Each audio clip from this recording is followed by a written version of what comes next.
Well, hello everyone. Dr. Mark Howard here. Happy to be with you.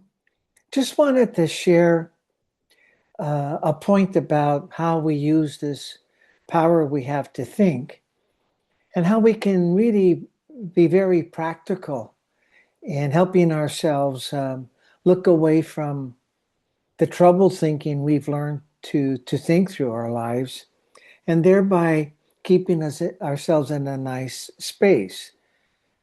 So, like I said in the title, don't give negativity any energy.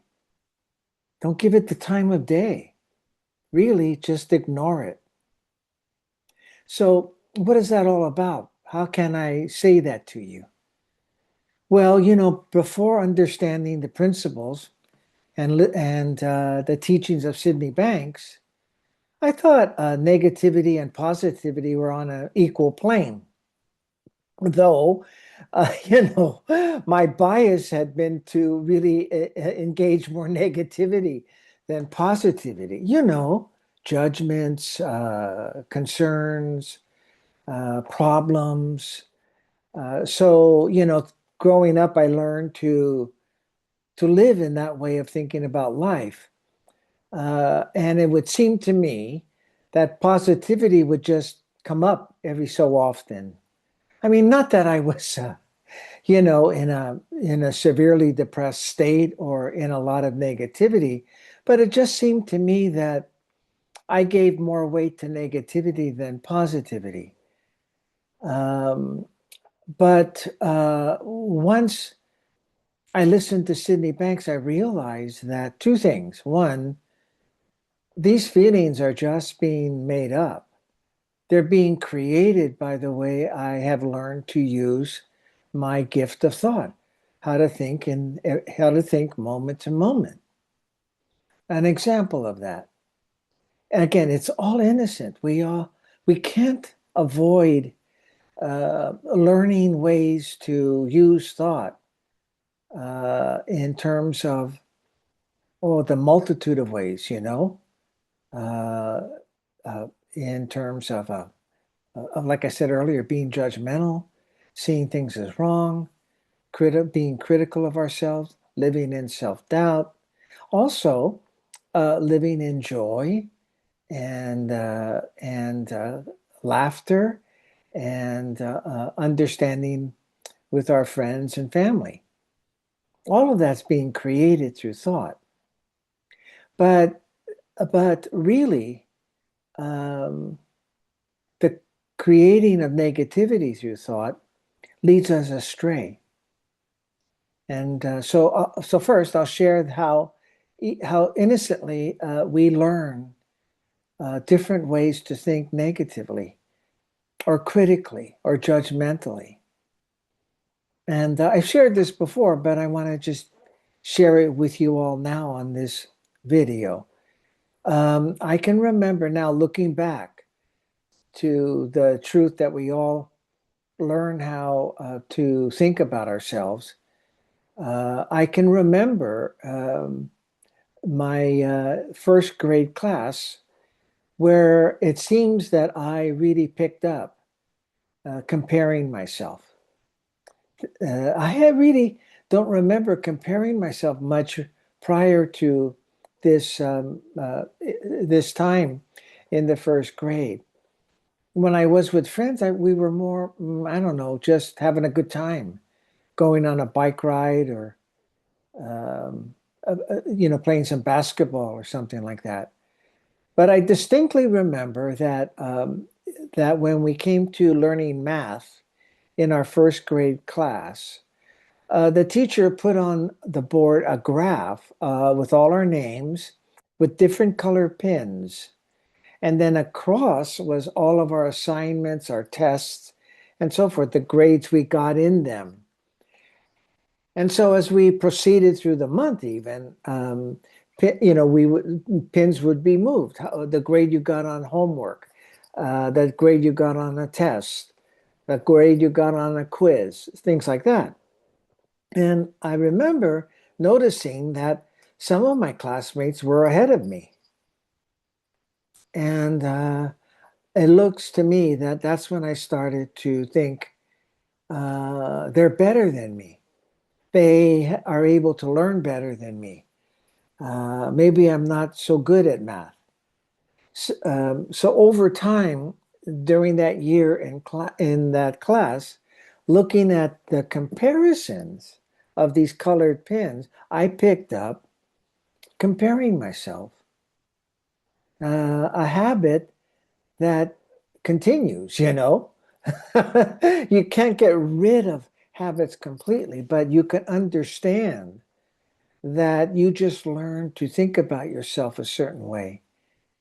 It didn't exist in my life really until that classroom, at least that strongly.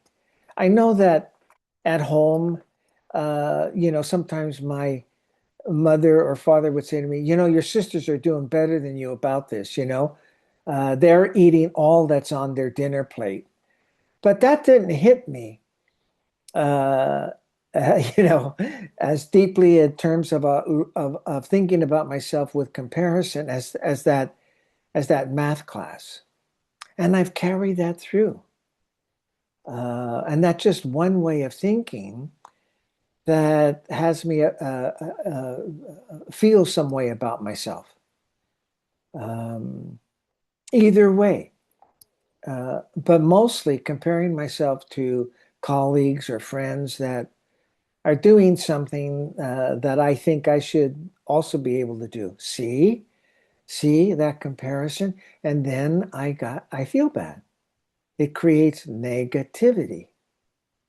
Um, but I'm not arguing whether comparison is good or not.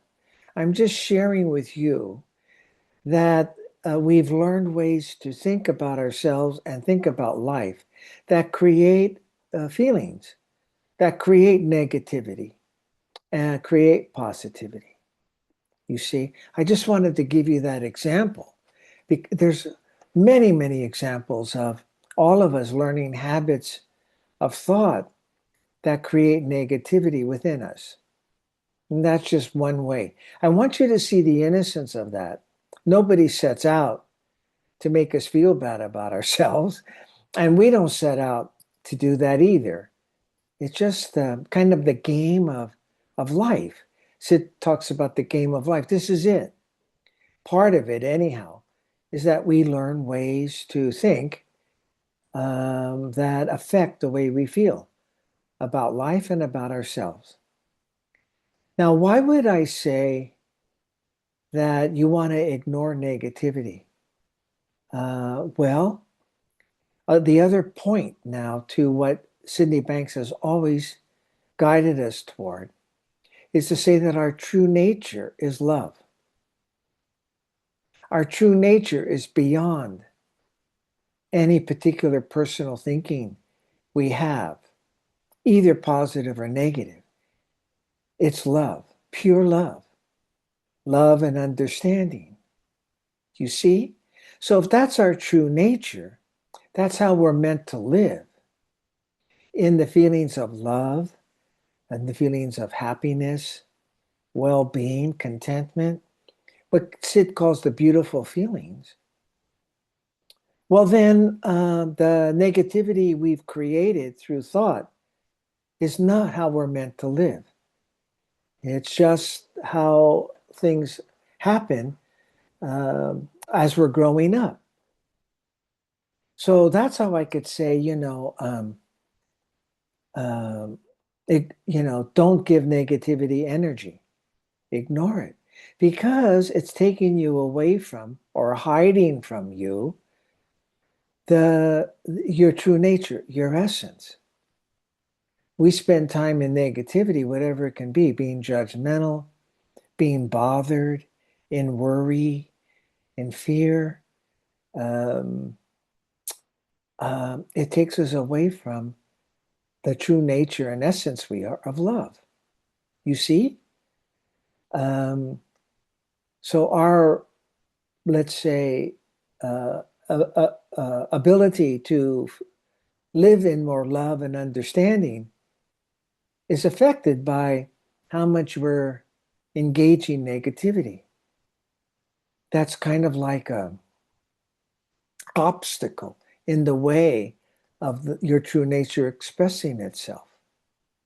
So that's why Sid can point us in this direction, and then I'm talking to you about not giving any life to your negativity, how to just ignore it. The minute you can, you're going to then be filled with your essence, the feelings of love. Now that feeling of love will come out through you in different ways. There may be times when you need forgiveness, or you need compassion, or you need to just live in gratitude or consideration. You see, well, those are the forms of love. So when they occur, you're in the right place, so to speak, if there's a right place, you know. That's what you want to appreciate and nurture.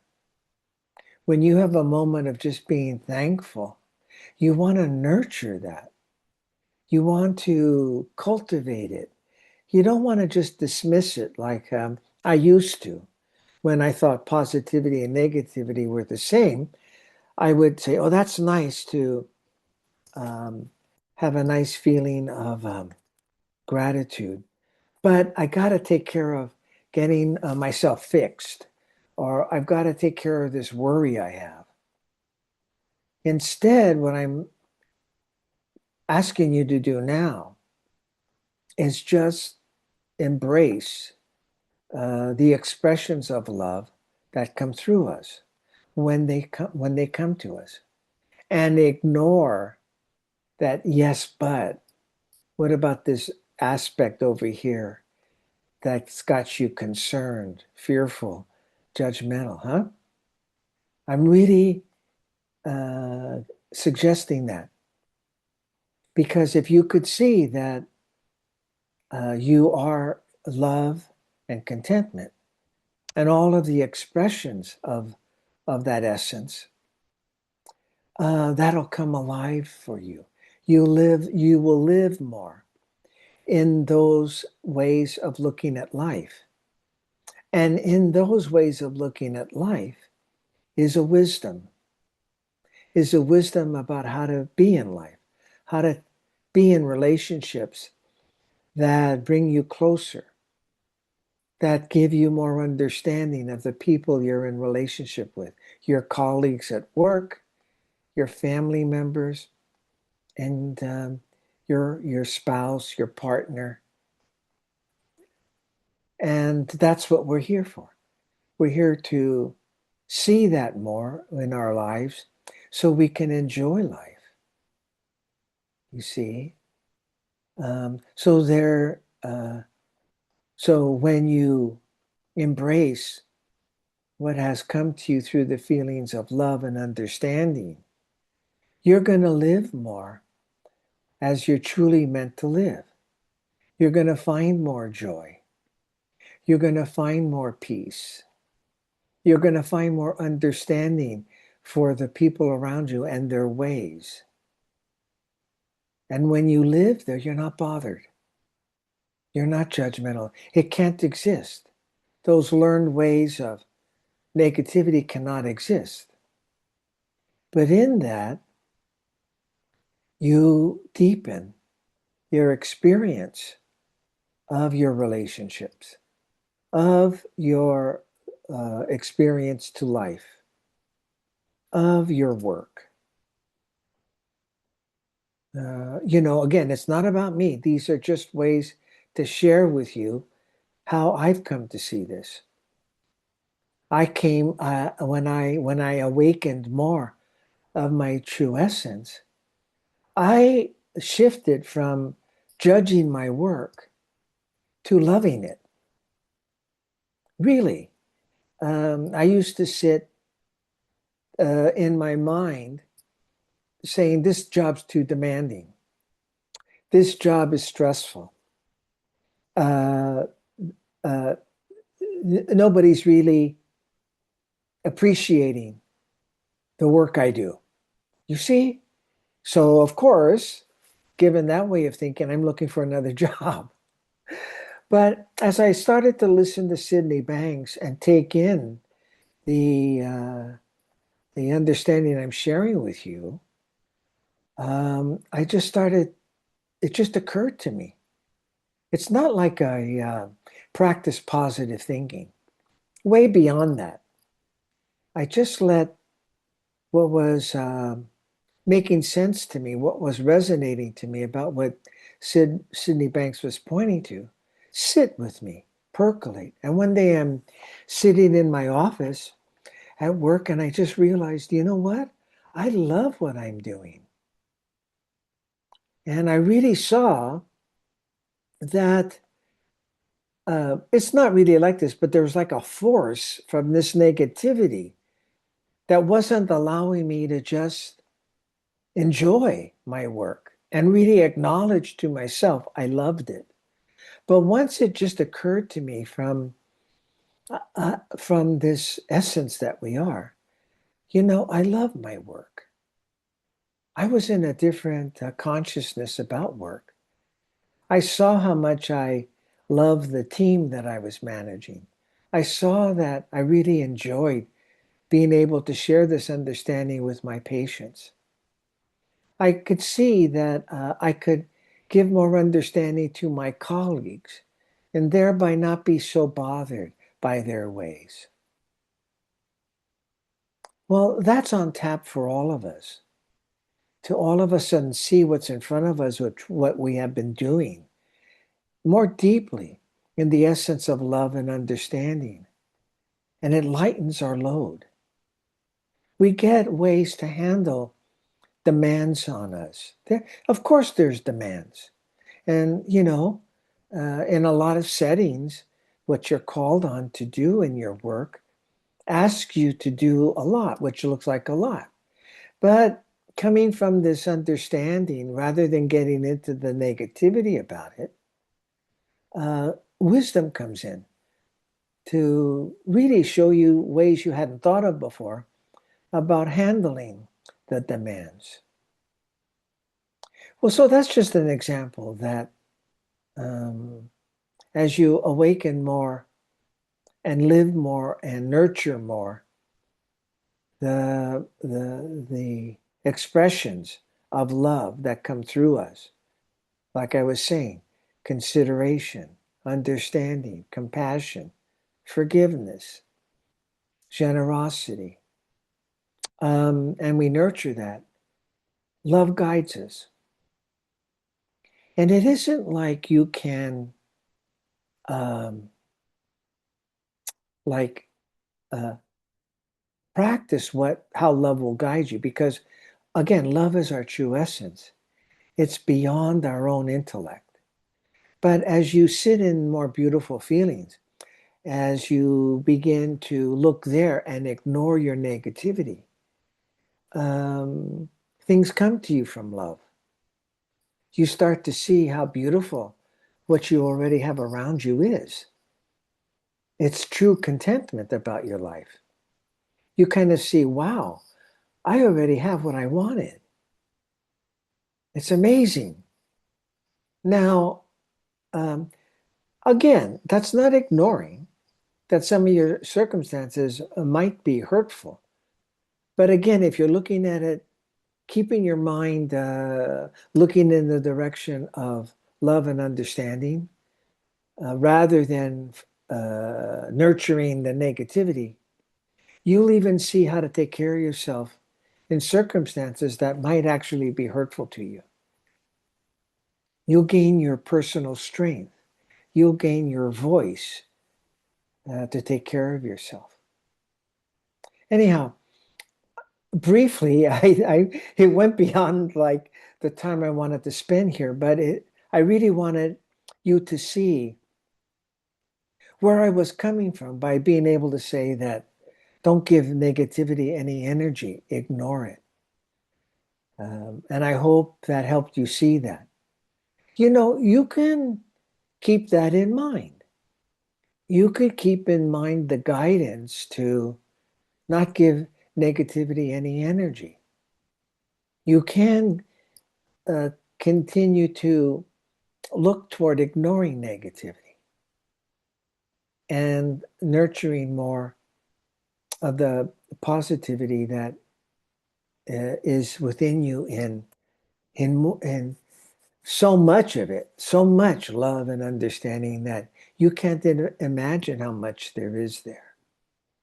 So we've just scratched the surface in how I'm talking about it with you. But if you keep looking there, come back, ignore the negativity, come back to love and understanding, come back to consideration, come back to gratitude, you're going to start to awaken this wellspring of beauty, love, and wisdom that you have going for you.